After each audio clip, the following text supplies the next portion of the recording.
Okay, Bronsted, Lowry, acid-base pairs. So, we have the definition of acids and bases from Arrhenius, right? So, for Arrhenius, the definition is, for an acid, we look for an H at the beginning. So something like HCl, right?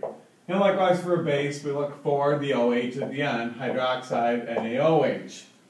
Well, that definition has a problem, and that problem is the molecule HOH. Now, I know that we've told you forever, right, that water is not an acid or a base, it's this thing called a neutral substance, right?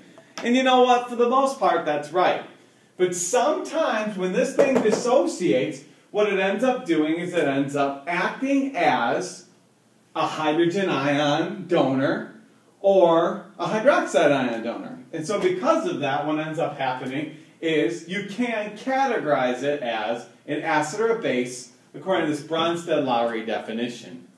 So the big thing with Bronsted-Lowry is that you have to get your pairs right. So on, I think this is page 3. I put the first 3 problems here. So this is 1, 2, and 3. So the first thing is realizing what comes from what.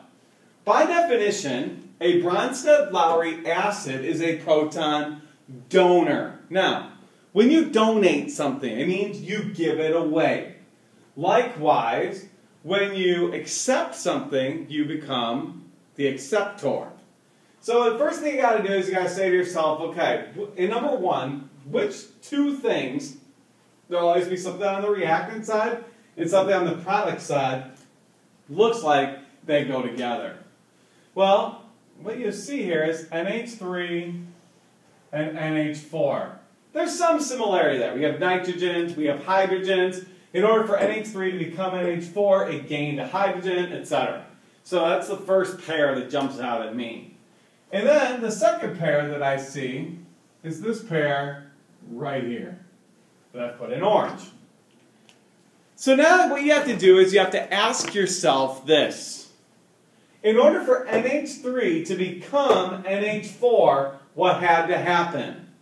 Well, in order for NH3 to become NH4, this thing had to accept an H. This thing, NH3 did, to become NH4. By definition, that makes it an acceptor. Thus, it is a base. It accepted to become that. When you accept something, you're the base. Now, also, let's ask ourselves the opposite. In order for this acetic acid to become the acetate ion, this hydrogen got taken away.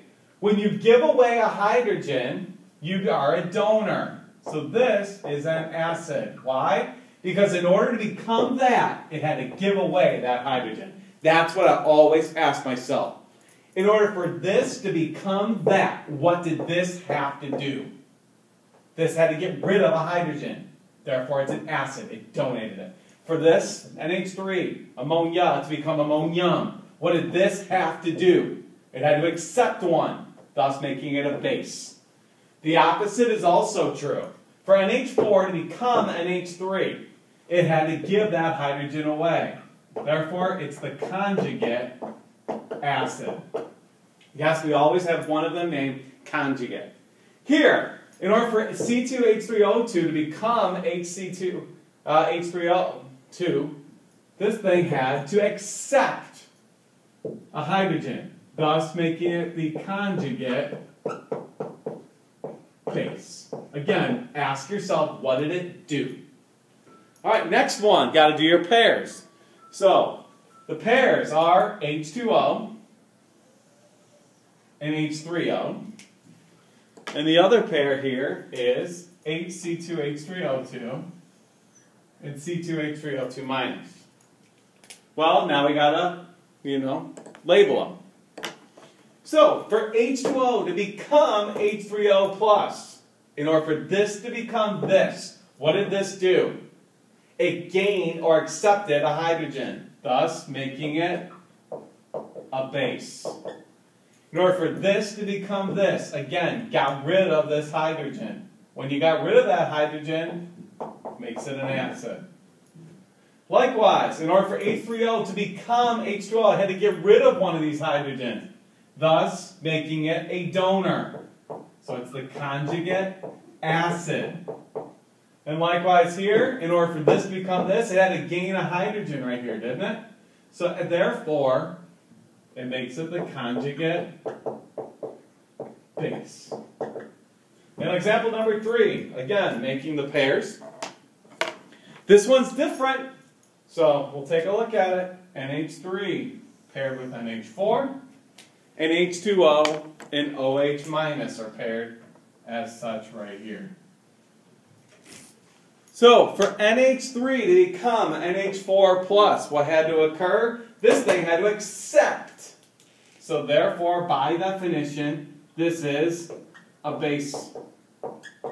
For H2O to become OH minus, one of these hydrogens had to go away, giving it away, making it an acid.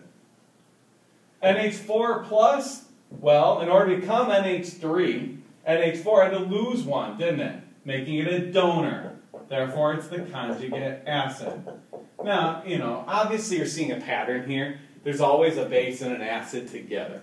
Likewise here, since this one's the acid, it's obvious this is the conjugate base. But the answer, or the reason for that, is for OH minus to become H2O. This thing wants to gain a hydrogen, wants to accept this hydrogen. As such, making it a base. Now the big thing I want you to note here, right, is that in this particular example, number 3, water acts as a proton donor. Whereas here, water acts as a proton acceptor, hydrogen does. So as such, I know we've told you forever, water is neither an acid nor a base. Well, in this Bronsted-Lowry definition, it does allow for water to be one or the other. And that's Bronsted-Lowry acid-base pairs.